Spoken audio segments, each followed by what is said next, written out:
કરે social media star કીર્તિ પટેલની 2 કરોડની ખંડણી માંગવાના કેસમાં ધરપકડ કરાઈ છે, ત્યારે કીર્તિ પટેલના ભોગ બનેલાઓ પણ હવે સામે આવી રહ્યા છે. કીર્તિ પટેલ વિરુદ્ધ લેન્ડ ગ્રેબિંગની અરજી કરનાર દંપતીએ પોલીસ કમિશનર અને કલેક્ટર પાસે ન્યાય અપાવવાની અપીલ કરી છે.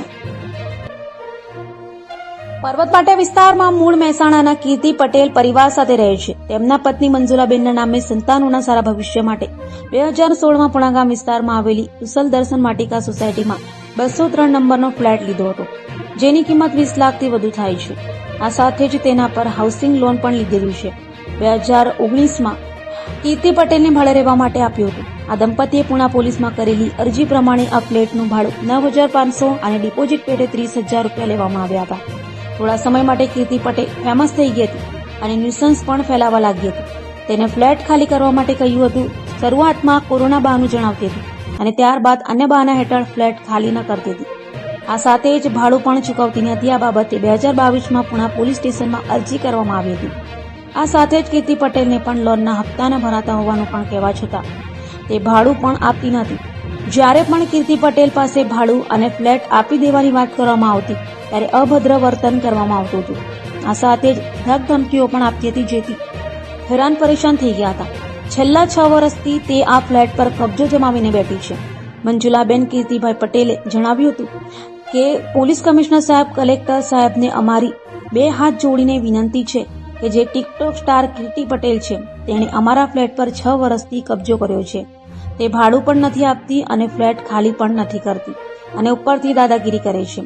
2 કરોડની ખંડણીના કેસમાં કીર્તિ પટેલની ધરપકડ કરી છે, તો અમારો વધારે પણ અમે જતા ત્યારે તે દાદાગીરી કરતી હતી. કીર્તિભાઈ પટેલે જણાવ્યું હતું કે આસપાસમાં રહેતા લોકો પણ હેરાન પરેશાન થઈ ગયા હતા.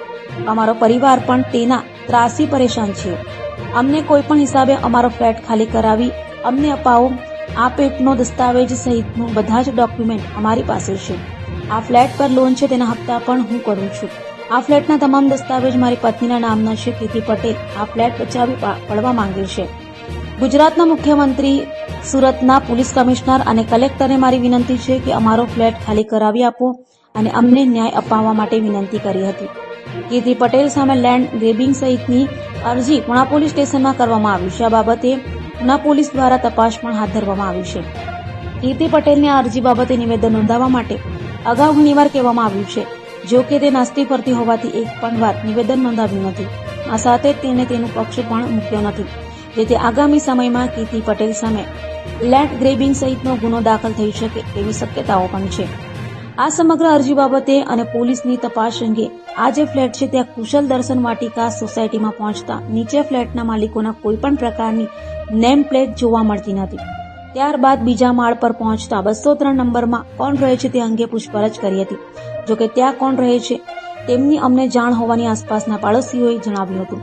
ત્યારબાદ 203 નંબરના ફ્લેટનો બેલ વગાડતા એક મહિલાએ દરવાજો ખોલ્યો હતો, જેઓ કીર્તિ પટેલના બહેન હોવાનું જણાવ્યું હતું. તેઓએ વાતચીત કરતા જણાવ્યું હતું કે અહીં કીર્તિ પટેલ રહે છે અને હું તેની બહેન છું. આ ફ્લેટ અમે રૂપિયા દઈને લીધો છે. અમે અહીં ભાડે નથી રહેતા.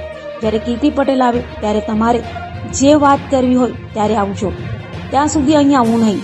તો આ બાબતે ડીસીપી આલોક કુમારે જણાવ્યું હતું કે કીર્તિ પટેલ વિરુદ્ધ સુરતના જોન વિસ્તારમાં એક ખંડણી અને એક લેન્ડ ગ્રેબિંગની અરજી કરવામાં આવેલી છે, જેના પર અમે તપાસ કરી રહ્યા છીએ. એક વૃદ્ધ દંપતીનો ફ્લેટ બચાવી પાડવાનો કારસો કીર્તિ પટેલ દ્વારા કરવામાં આવ્યો છે. તેનું નિવેદન નોંધ્યા બાદ આગળની કાર્યવાહી કરવામાં આવશે. માનનીય સાહેબને જણાવ્યું કે એના આજુબાજુવાળા લોકો પણ પરેશાન છે અને અમે બી, અમારું કુટુંબ બી એના ત્રાસથી પરેશાન છીએ. તો એ સાહેબ અમને કોઈ પણ હિસાબે એ ફ્લેટ ખાલી કરાવી આપવા વિનંતી.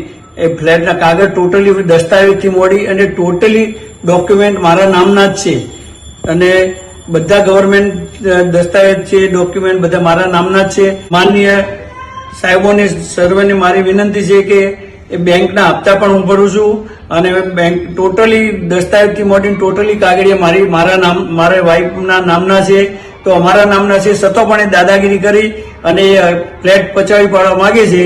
તો ગુજરાતના મુખ્યમંત્રી તથા ગૃહમંત્રી તથા કલેક્ટર સાહેબ અને કમિશનર સાહેબને મારી વિનંતી છે કે અમારો ફ્લેટ ખાલી કરી આપવા અને એમને ન્યાય આપવા માટે વિનંતી. એટલું અમારી અરજી સ્વીકાર કરશો. માનનીય શ્રી સુરત શહેરના કમિશનર સાહેબ કલેક્ટર સાહેબ, અમે તમને બે હાથ જોડીને વિનંતી કરીએ છીએ કે અમારો ફ્લેટ જે કીર્તિ પટેલ ટિકટોક વાળી છે એને 6 વર્ષથી કબજો કર્યો છે અને ખાલી પણ નથી કરતી અને ભાડું પણ કથી આપ્યું નથી અને ઉપરથી દાદાગીરી કરે છે.